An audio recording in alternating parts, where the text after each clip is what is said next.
friends, I am Anup and you are watching the first part of the English tenses. So, keep watching my video. Tense is a method with the help of which we can define time and the state of an action and event. মানে tense হৈছে এটা method যাৰ সহায়ত আমি এটা সময় বা এটা state of actionক বুজাব পাৰোঁ. For example, the boy plays cricket in the evening. এই সেন্টেন্সটোত যিটো একশ্যনৰ কথা কোৱা হৈছে, the action of playing cricket is in present form, আৰু সেয়েহে the whole sentence is in present tense. এতিয়া move to classification of tense. We all know there are three types of tenses in English grammar. আমি সকলোৱে জানো যে English গ্ৰামাৰত তিনিটা বা তিনি ধৰণৰ টেন্স পোৱা যায়. They are namely as present tense, past tense and future tense. আকৌ এই তিনিটা টেন্সক আমি বেলেগ বেলেগ বা ডিফাৰেণ্ট চাৰিটা টেন্সত ভাগ কৰিব পাৰোঁ. সেইটা হৈছে আমাৰ সাব ফৰ্মছবিলাক. তেনেহ'লে চাওঁ আমি সাব ফৰ্মছবোৰ কেনেকুৱা ধৰণৰ হ'ব. Again, these tenses are subdivided into four different parts. They are simple or indefinite, continuous, perfect, and perfect continuous. Suppose if we take the tense present, যদি আমি present tenseক ভাগ কৰোঁ তেনেহ'লে আমি ইয়াৰ সাব ফৰ্মবিলাক পাম present indefinite or simple present tense, present continuous tense, present perfect tense, and present perfect continuous tense. Please look at the table and you can easily understand the sub forms of each tenses. এতিয়া the explanation of the sub forms. প্ৰথম টেন্সটো হৈছে আমাৰ present tense. The first sub form of present tense is simple present, and the definition says বা simple present tense সংজ্ঞা হৈছে simple present tense refers to a permanent or simple action of present.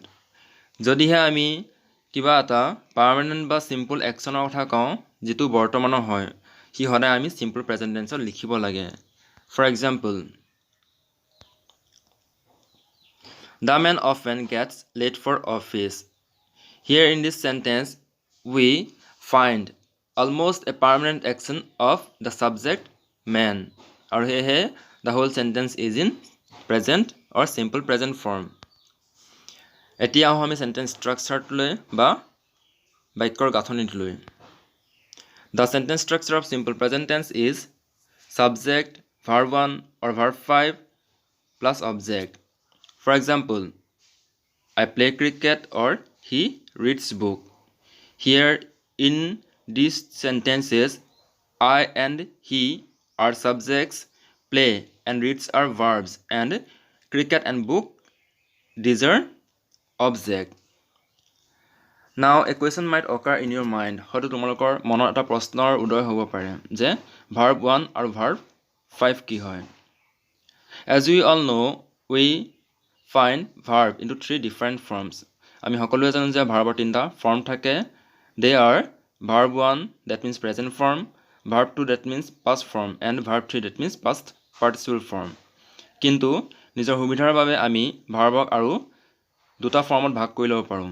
They are verb 4 or continuous form where we should add ing with the main verb, and v5 or simple present form আৰু v5 সদায় আমি ভাৰ্বৰ লগত es বা s যোগ কৰিব লাগিব. And always remember that this v5 is used only with the third person singular number. For example, he, she, it or any name. For example, যদিহে আমি এটা মেইন ভাৰ্ব go হিচাপে লওঁ তেনেহ'লে আমি পাম ইয়াৰ v1 form হ'ব go, v2 form হ'ব went because the past form of go is went. Year v3 form হ'ব gone that is past participle form of go. Year v4 form হ'ব going because the continuous form of go is going, and year v5 হ'ব goes that is we add es here in this verb. Now move to the use of simple present tense. আমি simple present tense code use কৰিব লাগে. The first use says the main use of simple present tense is to express habitual action, universal truth, general truth, permanent action or any repeated action. That means এটা অভ্যাসগত কাম, এটা চিৰন্তন সত্য হলে, general সত্য হলে, পাৰ্মানেণ্ট এক্সন বা frequently repeated action বুজাবৰ কাৰণে সদায় আমি simple present tense ব্যৱহাৰ কৰিব লাগে. For example, Ram goes to school on foot though his father has a car. যদিও বা ৰামৰ দেউতাকৰ গাড়ী আছে, ৰাম কিন্তু সদায় স্কুললৈ খোজকাঢ়ি যায়. এই সেন্টেন্সটোত goes শব্দটোৱে বা এই সেন্টেন্সটোৱে ৰামৰ এটা অভ্যাসগত কামক বুজাইছে আৰু সেয়েহে সেন্টেন্সটো লিখা হৈছে simple present tenseত. Water never goes upward. পানী কেতিয়াও ওপৰলৈ নবয়. এটা ইউনিভাৰ্সেল ট্ৰুথ হয় আৰু ই simple present tenseত লিখা হয়. Mr. Sekia lives in America. This sentence is almost a permanent action. Now next use of simple present tense in quotation from book or author. এখন কিতাপ বা লেখকৰ কোটেশনৰ কথা ক'বৰ কাৰণে সদায় আমি simple present tense ব্যৱহাৰ কৰিব লাগে. For example, the Bible says money is the root of all evil. Here in this sentence, the quotation money is the root of all evil is taken from the epic The Bible, and that is why we write the sentence in simple present form. এতিয়া চাওঁ আমি simple present tenseৰ next use বিলাক. The first or the next use of simple present tense is to make past even more vivid or lively. মানে অতীতৰ এটা ঘটনা সজীৱ কৰি দেখুৱাবৰ কাৰণেও আমি simple present tense ব্যৱহাৰ কৰিব পাৰোঁ. For example, the British starts firing and kills hundreds of patriots. ইয়াত যেতিয়া আমি কৈছোঁ ব্ৰিটিছে ফায়াৰ কৰিছে আৰু hundreds of patriotsক কিল কৰিছে, ই বুজোৱা নাই যে ঘটনাটো প্ৰেজেণ্টৰ হয়, কিন্তু যিহেতু আমি অতীতৰ ঘটনা এটাক অধিক জীৱন্ত কৰিব চেষ্টা কৰিছোঁ, সেয়েহে আমি ইয়াক simple present tenseত ইউজ কৰিছোঁ. The next use of present simple is in newspaper headlines. বাতৰি শিৰোনামত আমি simple present tense ইউজ কৰিব পাৰোঁ. For example, COVID-19 rapidly spreads all over the world and takes away lakhs of lives. এই সেন্টেন্সটো যিহেতু এটা বাতৰি শিৰোনাম হয়, সেয়েহে আমি ইয়াক simple present tenseত লিখিবলগীয়া হৈছে বা লিখিব পাৰিছোঁ. Now move to the next uses of simple present tense. And the use of simple present tense is with well-planned or pre-planned future. That means to express a pre-planned or well-planned future, we can use simple present tense. For example, our school reopens on 1st August after the summer vacation. Sentence to অৰ্থ এই হৈছে যে আমি আগতীয়াকৈ গম পাওঁ যে ভেকেশনৰ পিছত 1st আগষ্টত আমাৰ স্কুল খুলিব. That means ই এটা pre-planned future হয়. আৰু যিহেতু ই এটা pre-planned future হয়, আমি ইয়াক simple present tenseত লিখিবলগীয়া হৈছে. তাৰ পিছৰ ইউজটো হৈছে in sport commentary. Sport commentary আমি সদায় simple present tense ইউজ কৰিব লাগে. For example, Virat Kohli hits the ball into the crowd. Definitely, this action is not of present time. That means the action finished a moment ago. But as it is a sport commentary, therefore we use simple present tense here. Now look at some signal words. But before that, we should know what is signal word. Well, signal words work like a bridge or trigger in a sentence. That means signal word সদায় এখন দলঙৰ নিচিনা বা এটা trigger নিচিনা কাম কৰে এটা সেন্টেন্সত. সিগনেল ৱৰ্ডে সদায় আমাক সহায় কৰে এটা সেন্টেন্সক বা সেন্টেন্সৰ টেন্সটোক বুজাত. They help us and make it easier for us to find out in what form of tenses a sentence is. এতিয়া চাওঁ signal word বিলাক. Always, never, occasionally, often, sometimes, usually, generally, normally, seldom, frequently, every day or every week or every year, on Sundays, on Mondays, on Tuesdays, etc. এইকেইটা হৈছে simple present tenseৰ signal word. আৰু যেতিয়াই আমি এটা সেন্টেন্সত এই signal word বিলাক পাম, তেনেহলে আমি গম পাম যে সেন্টেন্সটো simple present tenseত আছে. For example, Rahul often meets me in the market. Rahule প্ৰায় মোক মাৰ্কেটত লগ পায়. ইয়াত যোনটো ৱৰ্ড আছে অফেন এটা সিগনেল ৱৰ্ড হয় সিম্পল প্ৰেজেন্ট টেন্সৰ হেহে আমি ইয়াত মেইন ভাৰ্ব মিটৰ V5 form use কৰিবলগীয়া হৈছে The next example is Arun Cheldam visits his uncle in Guwahati. Here in this sentence we find a signal word that is seldom and therefore we write V5 of visit. That means we add S with the main verb visit. Now look at the next form of present, that is present continuous. The definition of present continuous tense says present continuous tense hoingya hoise present continuous refers to an action going on at the time of speaking. কবৰ সময়ত কিবা এটা ঘটনা ঘটি থকা বুজাবৰ কাৰণে আমি সদায় present continuous tense ব্যৱহাৰ কৰিব লাগে. For example, don't disturb me, মোক disturb নকৰিবা. I am reading a book, মই এখন কিতাপ পঢ়ি আছো. ইয়াত যেতিয়া কোৱা হৈছে যে I am reading a book, that means it refers to an action which is going on when at the time of or at the moment when I am talking about it. Next, look at the sentence structure. The sentence structure of present continuous tense is subject, then write am is are, then write V4. That means ing form of or continuous form of main verb, then write object. For example, I am reading a book. A sentence to I hoise subject. আৰু যেহেতু I লগত সদায় আমি am লিখো হেহে আমি ইয়াত am লিখিছো আৰু reader লগত আমি ing form ইউজ কৰিছো হেতু কাৰণে হৈ গৈছে reading আৰু আমি object লিখিছো a book. Now look at the use of present continuous tense. Present continuous tense ৰ প্ৰথম use টো হৈছে for an action happening now at the time of speaking. কবৰ সময়ত কিবা এটা ঘটনা ঘটি থকা বুজাবৰ কাৰণে present continuous tense ব্যৱহাৰ কৰা হয়. For example, I am not using my mobile phone. মই মোৰ মোবাইল ফোন ইউজ কৰি থকা নাই. I am doing my homework. মই মোৰ homework কৰি আছো. দুইটা সেন্টেন্স কন্টিনিউয়াস ফৰ্মত আছে. দুইটা সেন্টেন্সে বুজাইছে যে কিবা এটা কাম মই এতিয়া কৰি আছো বা কিবা এটা কাম মই এটা কৰা নাই. The next use of present continuous tense is to express future action or a definite arrangement in the near future. নিকট ভৱিষ্যতৰ বা নিৰ্দিষ্ট ভৱিষ্যতৰ ঘটনা বুজাবৰ কাৰণে আমি প্ৰেজেন্ট কন্টিনিউয়াস টেন্স ব্যৱহাৰ কৰিব পাৰো. For example, I am going to visit London next week. Next weekত অহা সপ্তাহত মই লণ্ডনলৈ যাম. Definitely the sentence is in future form, future time. কিন্তু যেহেতু এটা নিৰ্দিষ্ট বা এটা নিয়াৰ ফিউচাৰক বুজাইছে আমি হেতু কাৰণে ইয়াত প্ৰেজেন্ট কন্টিনিউয়াস টেন্স ব্যৱহাৰ কৰিছো. The next use of present continuous tense is to talk about the subjects that we are studying at college or university. For example, I am studying English literature at the Guwahati University in Assam. When I am talking about this, I am not doing the action. I am not studying at the moment of speaking, but as I am talking about a subject which I am pursuing in a college or university, that's why I write this sentence in present continuous form.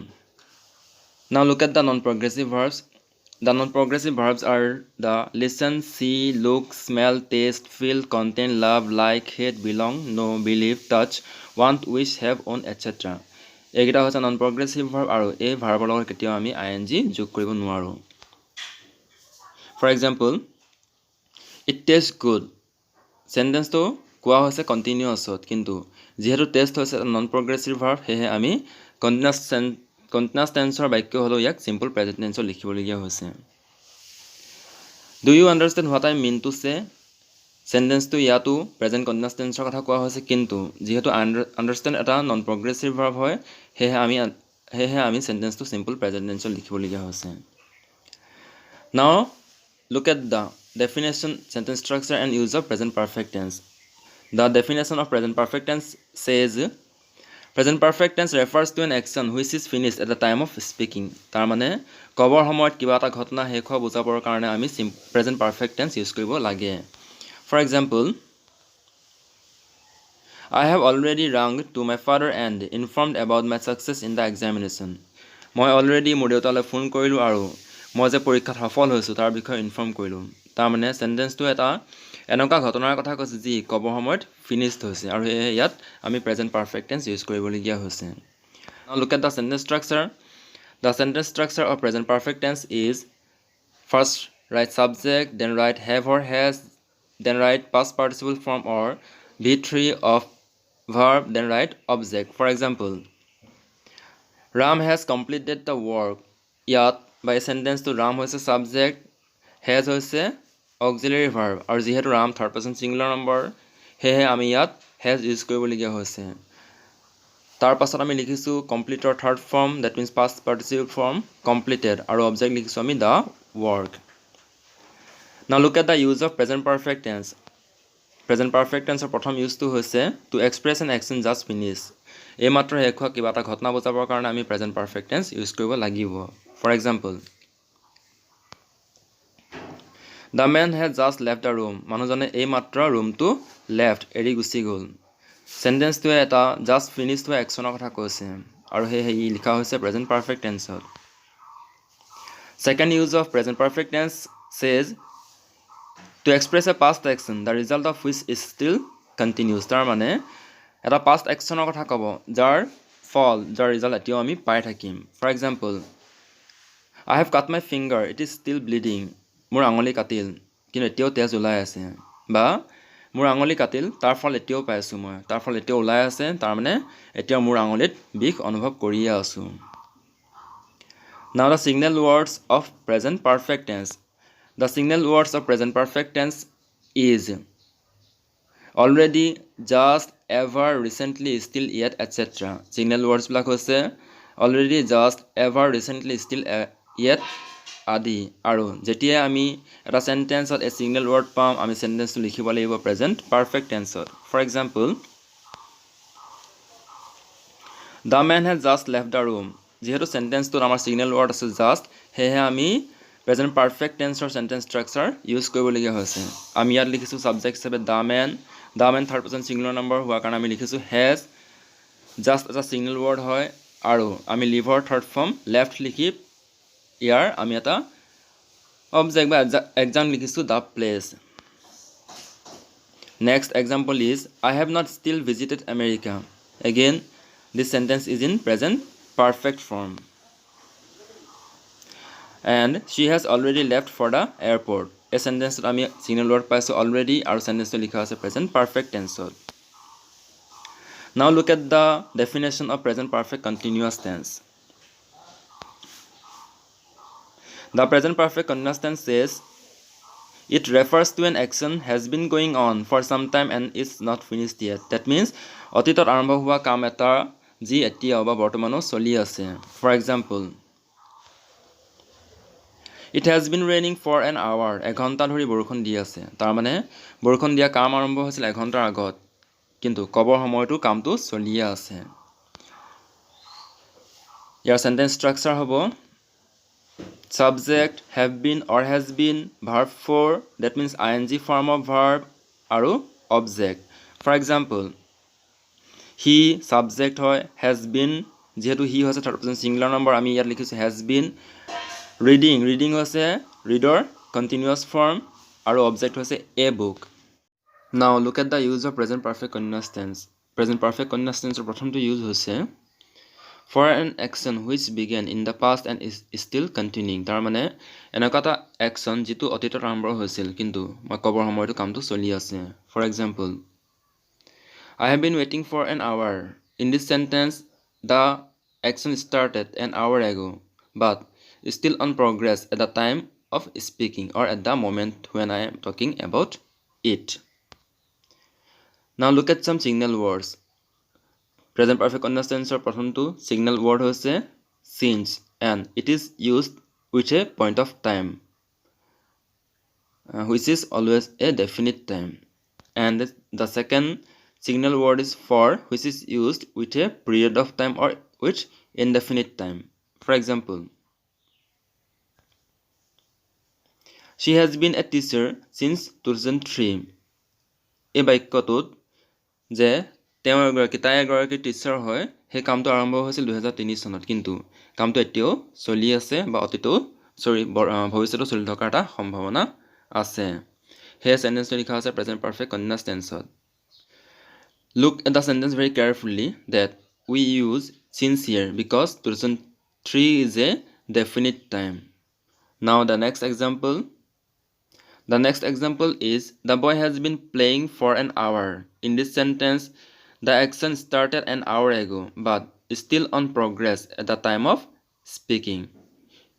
Here in this sentence, we use for as a signal word because an hour is an indefinite time. ভিডিওটোৰ প্ৰথম পাৰ্টত আমি শিকিলো present টেন্সৰ বিষয়ে. In the next part, we'll learn about the subforms of past. Till then, thank you and bye.